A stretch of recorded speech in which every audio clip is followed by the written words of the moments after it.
Fala pessoal, tudo bem? Sejam muito bem-vindos, meus amigos, a mais um vídeo aqui no canal do YouTube do Aprovação PGE. Pessoal, no nosso vídeo passado, nós estudamos o poder que eu entendo o mais relevante para as provas de concurso. Nós estudamos o poder de polícia. Aqui com você agora, eu quero estudar os outros poderes administrativos, perfeito? Bom, quero começar com você com o poder hierárquico, perfeito? Então, o nosso tópico aqui, vem numerado já número 2, pensando numa continuidade do poder de polícia. Aqui nós temos agora o número 2, o poder hierárquico. Você anote para mim que o poder hierárquico é o poder dever da administração de escalonar as funções entre órgãos e agentes da mesma entidade. Anote isso aí, isso é muito relevante. Poder hierárquico é o poder dever da administração de escalonar as funções entre órgãos e agentes da mesma entidade. Então, portanto, coloque para mim que só haverá aplicação do poder hierárquico dentro de uma mesma entidade. Só haverá aplicação do poder hierárquico dentro de uma mesma entidade.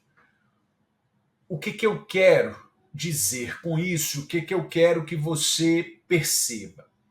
Não há que se falar em poder hierárquico entre a administração direta e a indireta. Não há que se falar em poder hierárquico entre o ente instituidor e o instituído. Só há que se falar em poder hierárquico e, consequentemente, em hierarquia dentro da mesma entidade. Perfeito? Ótimo. Vamos lá. Outro ponto que eu quero que você anote para mim é que o poder hierárquico vai se aplicar, claro, ao poder executivo, mas também ao legislativo e ao poder judiciário. Só que se atentem, pessoal, que a aplicação do poder do poder hierárquico ao legislativo e ao judiciário vai acontecer no exercício da função administrativa. A aplicação do poder hierárquico dentro do legislativo e dentro do judiciário apenas no exercício da função administrativa.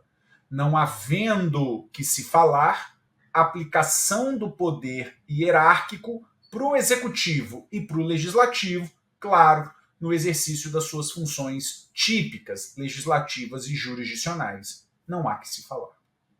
Bom, ainda sobre o poder hierárquico, eu quero pontuar com você os chamados poderes decorrentes do hierárquico.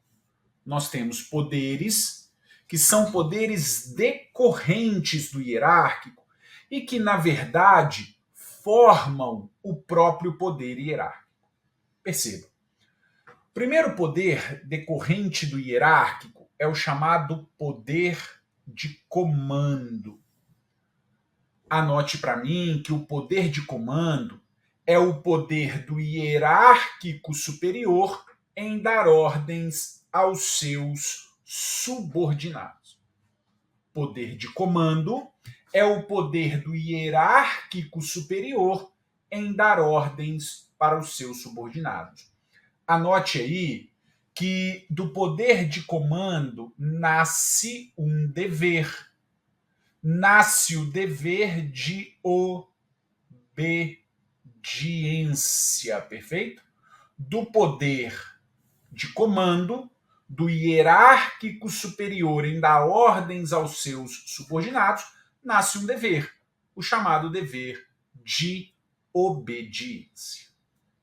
Feito?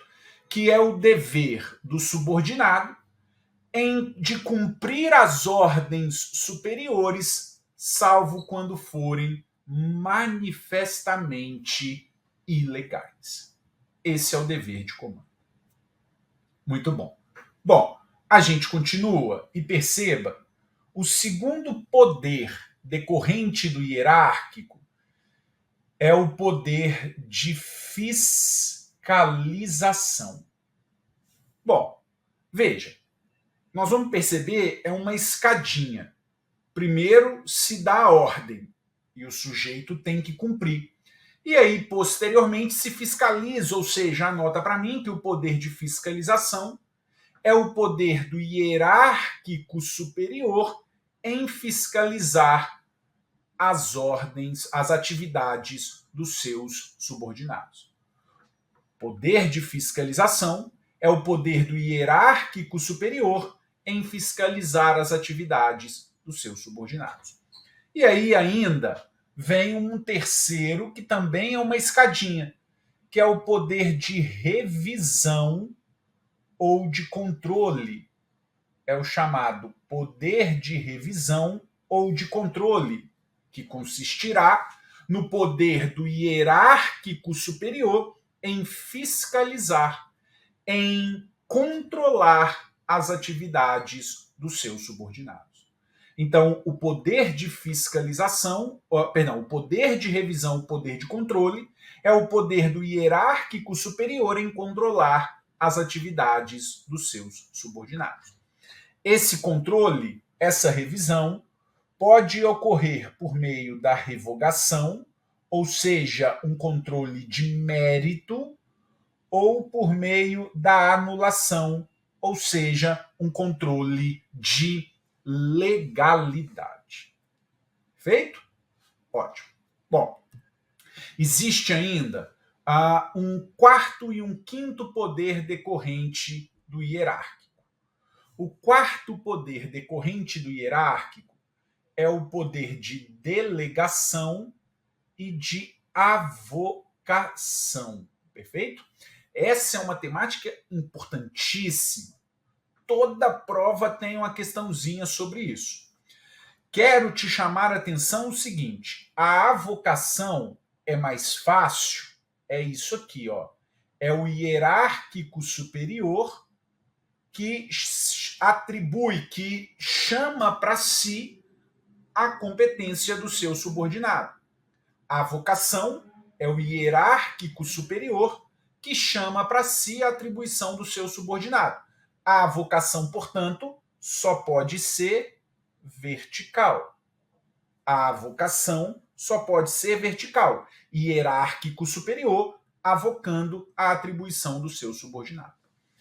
O detalhe maior está na delegação, em que a delegação eu posso ter esse fenômeno aqui, ó.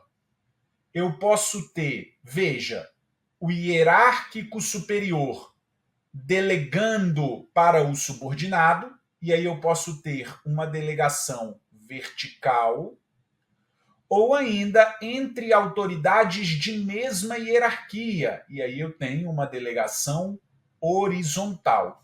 E aí, naturalmente, você já percebeu que a delegação horizontal entre autoridades de mesma hierarquia não é fruto do poder hierárquico. A delegação entre autoridades de mesma hierarquia não é fruto do poder hierárquico. Afinal, o poder hierárquico vai necessitar da hierarquia. Então, a avocação sempre é fruto do poder hierárquico, ao passo que a delegação não. Perfeito? Bom, nós já estudamos em vídeo anterior, procure aí os elementos do ato administrativo, nós já estudamos avocação e delegação nos termos do artigo 11 a 17 da Lei 9784. Perfeito? perfeito? Lei 9784, que vai tratar do processo administrativo federal, e os artigos 11 a 17 vão falar sobre competência, sobre avocação e delegação. Perfeito? Ótimo. Ainda aqui, trago para a gente, como um quinto poder decorrente do hierárquico, é o poder de dirimir, conflitos de competência. Poder de dirimir conflitos de competência. O que eu quero dizer com isso? Conflitos de competência. Duas autoridades se julgam competentes ou se julgam incompetentes. Ou seja, pode haver um conflito de competência positivo ou um conflito de competência negativo. Não importa. Havendo um conflito de competência positivo ou negativo, quem decide? O hierárquico superior. Perfeito? Então, esse é o poder hierárquico. Para a gente finalizá-lo, eu ainda gostaria de falar com você sobre esse ponto, sobre a subordinação e a vinculação. E aí também eu remeto a um vídeo que nós já aqui fizemos, que se refere à desconcentração e à descentralização. Nós estudamos a desconcentração, que é o fenômeno de criação de órgão. E é aqui na desconcentração que eu vou ter a subordinação e que eu vou ter a hierarquia. Porque eu disse a você que a hierarquia é o poder hierárquico, é o poder-dever de escalonar as funções entre órgãos e agentes da mesma entidade. É aqui que eu tenho hierarquia, que eu tenho subordinação. Porque quando eu tiver entes diferentes, como por exemplo acontece na descentralização, em que a União institui, por exemplo, o INSS, aqui eu vou ter a vinculação, em que a União ou a administração direta institui a administração indireta. E eu não tenho hierarquia entre entidades diferentes. O que eu tenho é subordinação. Perdão, o que eu tenho é vinculação, é tutela, é controle finalístico, é supervisão ministerial. Muito bem. Bom, a gente muda de poder e agora a gente chega ao poder disciplinar.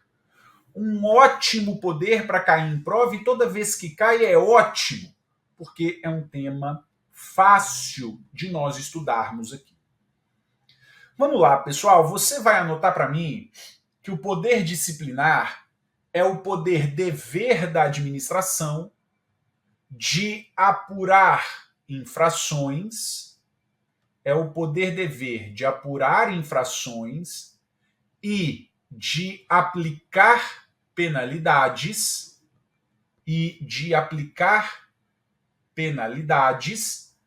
a duas pessoas. Apurar infrações e aplicar penalidades aos servidores, como também a particulares que se submetam ao regime especial. E a particulares que se submetam ao regime especial. Então, o poder disciplinar é o poder dever da administração de apurar infrações e aplicar penalidades tanto a servidores como também a particulares. Mas não a todo e qualquer particular, apenas a particular que se submeta ao regime jurídico administrativo, que tenha um vínculo especial com a administração. Vamos lá, pessoal. Veja aqui, vamos com calma.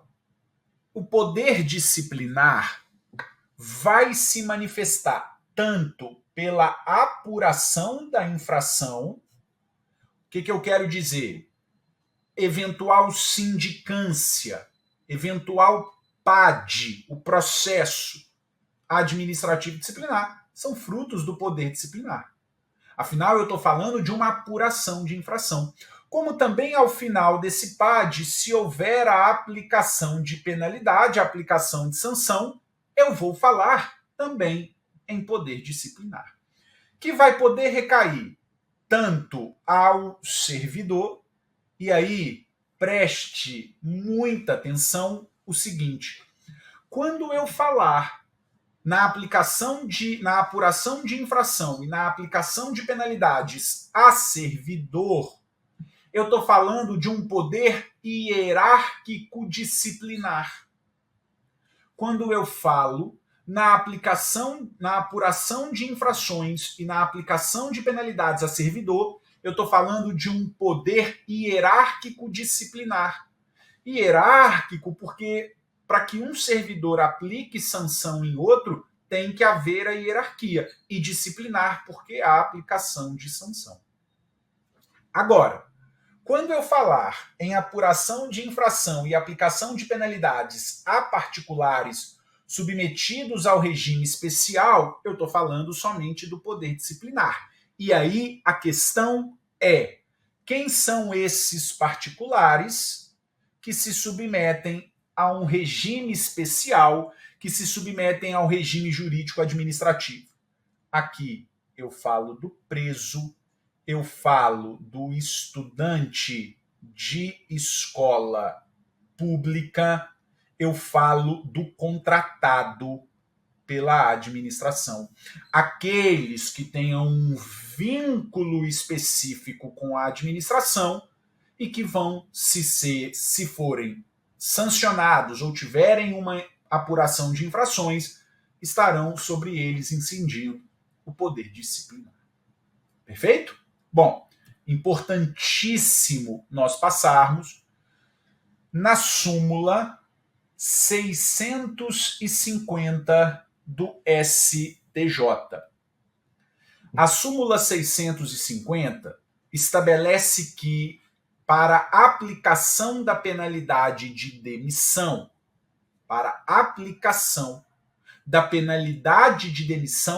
não há que se falar em discricionariedade.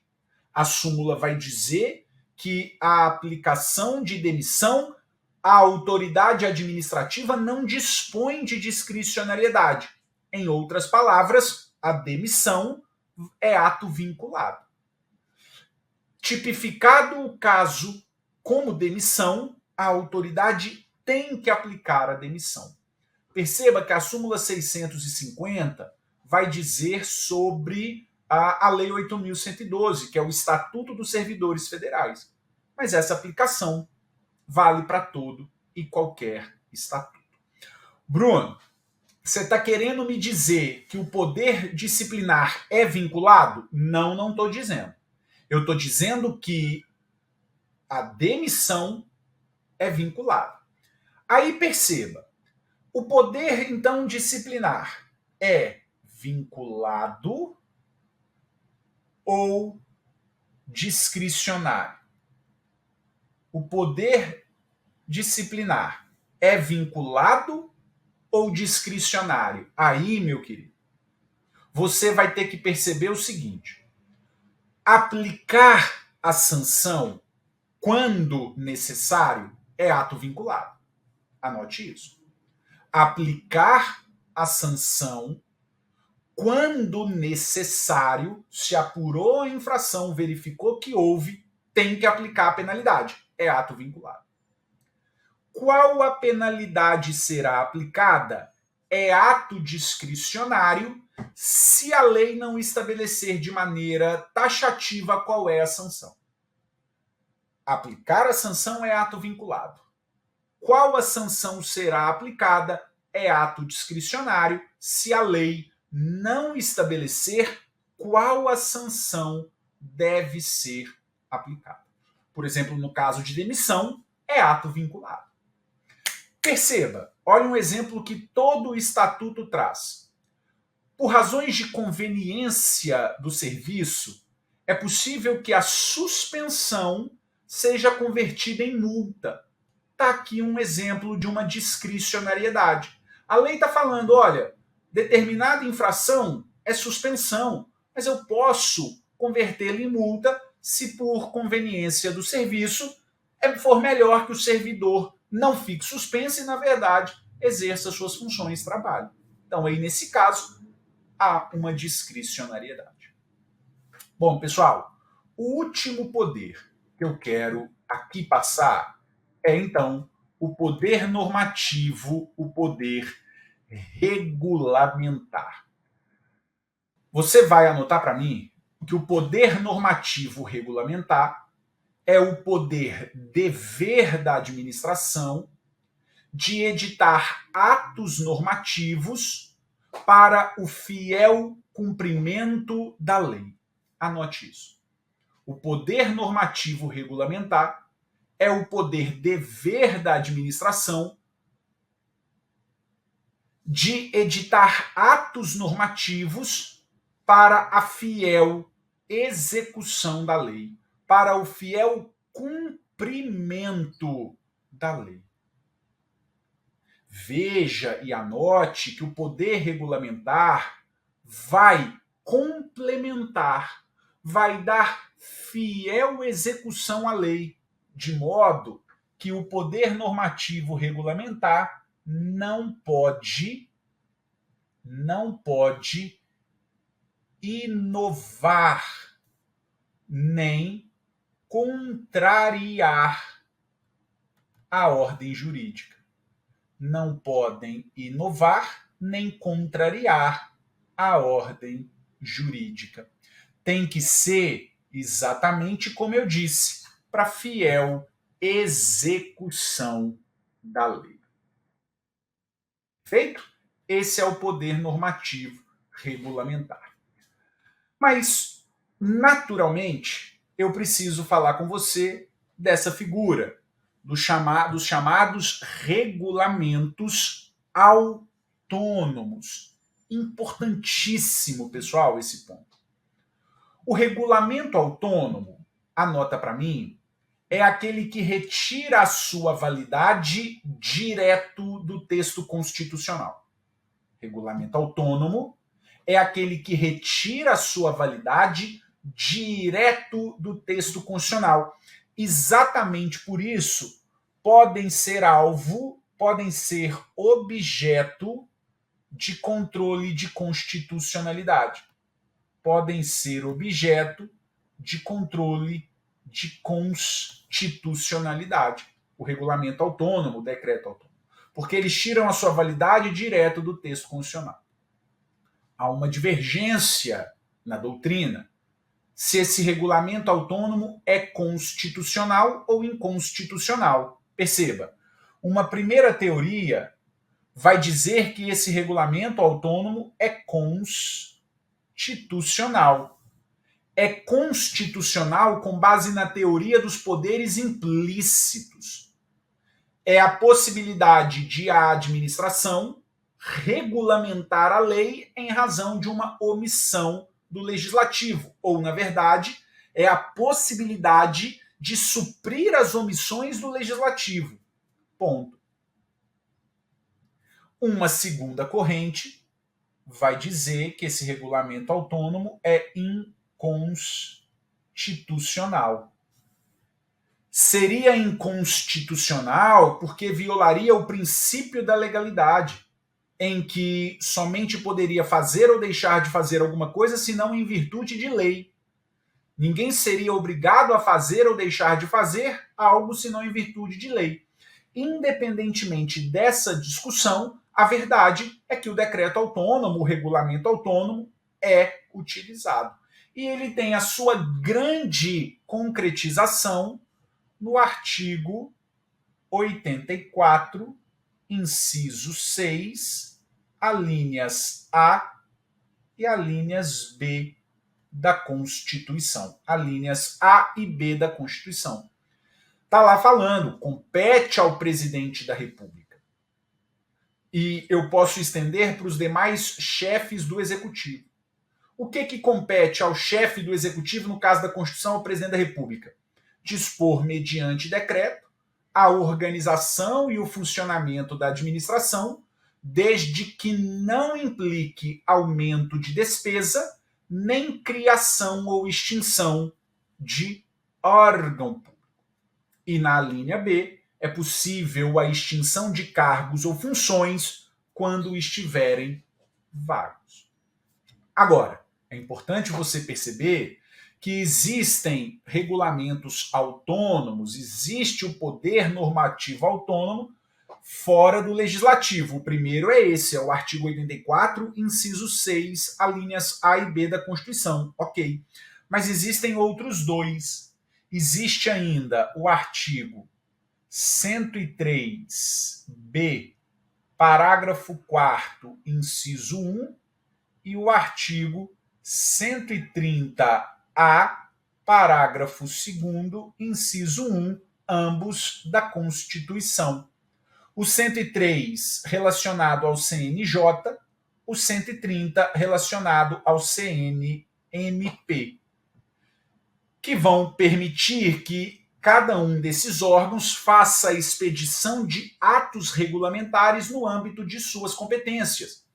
E o Supremo já enfrentou um regulamento autônomo do CNJ e declarou a sua constitucionalidade. Perfeito? Pois muito bem, pessoal. Aqui então eu encerro com você essa nossa revisão de poderes. Perfeito? Me coloco sempre à disposição de você lá no meu Instagram, @BrunoBetCosta, pelo que você precisar de tirar dúvidas deste encontro, bem como de qualquer outro ponto do direito administrativo. Além disso, sempre posto dicas, atualizações, temas relevantes do direito administrativo que vão cair lá na sua prova. Então é isso, meus amigos. Um grande abraço. Tchau, tchau.